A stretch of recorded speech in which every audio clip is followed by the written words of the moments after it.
This is part 2 of a 2-part video series on alcohol.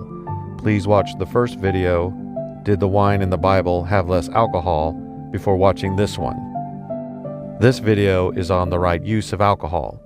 The first video had a lot of information in it that's relevant to this topic, but I'm not going to repeat everything, so you need to go watch that first video. But I will say this, the Bible makes it very clear that drunkenness is a sin that will send you to hell.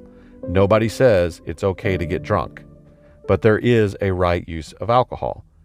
Originally, I was going to just make one video, but after I wrote the script, I realized that it was really too long for just one video, and that I needed to make it into 2 videos.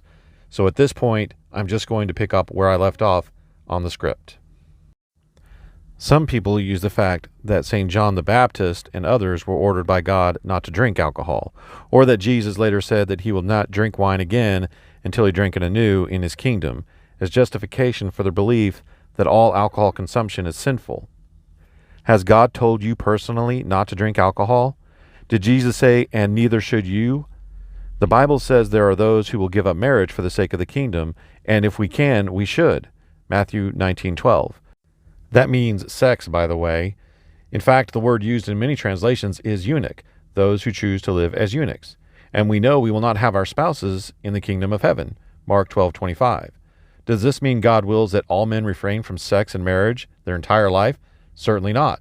And I don't see anyone claiming that they should. Like alcohol, sex was created by God and given to us as a gift, but it has strict rules and must be used as God intended, or it is mortally sinful. Certainly the use of sex outside of proper marriage is sinful, but the refraining from sex within said marriage can also be sinful.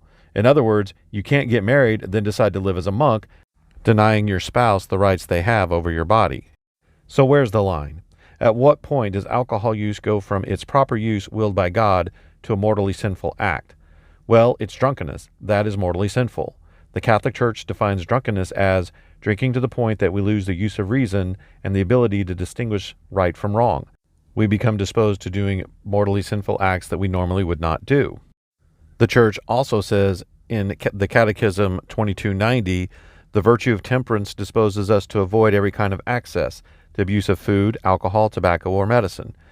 Those incur grave guilt who, by drunkenness or a love of speed, endanger their own and others' safety on the road, at sea, or in the air. Of course, in order to determine a person's culpability in any situation, 3 factors come into play. Is it grave matter? Drunkenness is grave matter. Did they have full knowledge of drunkenness as grave matter? And did they give their complete consent? A person who sets out to have a few drinks but ends up having several and getting drunk is most likely not guilty of mortal sin. The person who says, "It's Friday night, I'm going to get hammered," then proceeds to get drunk is probably guilty of mortal sin. Someone who truly has a problem with alcohol, such as an alcoholic, does not have free will in this matter and therefore is not guilty of mortal sin. This does not give them license to freely offend God, though. They have an obligation to seek help. Otherwise, it could become mortally sinful. Regular use of alcohol, even daily use, is not only not a sin, but can be beneficial. There are studies that show that those who drink alcohol in moderation live longer than those who don't drink at all. But I'm sure I don't have to tell you what alcohol abuse can do.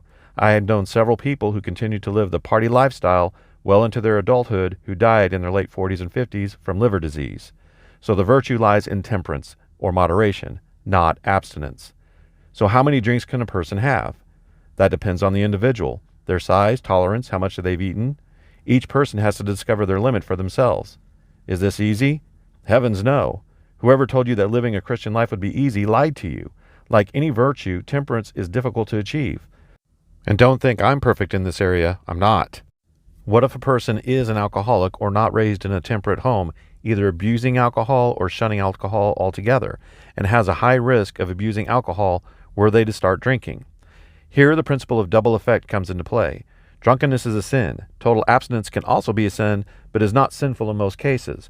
Drunkenness is clearly the graver matter. When our options are to choose between 2 evils, we choose the lesser evil. In my opinion, such people should probably refrain from alcohol and would not be guilty of sin for doing so. But talk to your confessor and do what he says. Until my next video, God bless.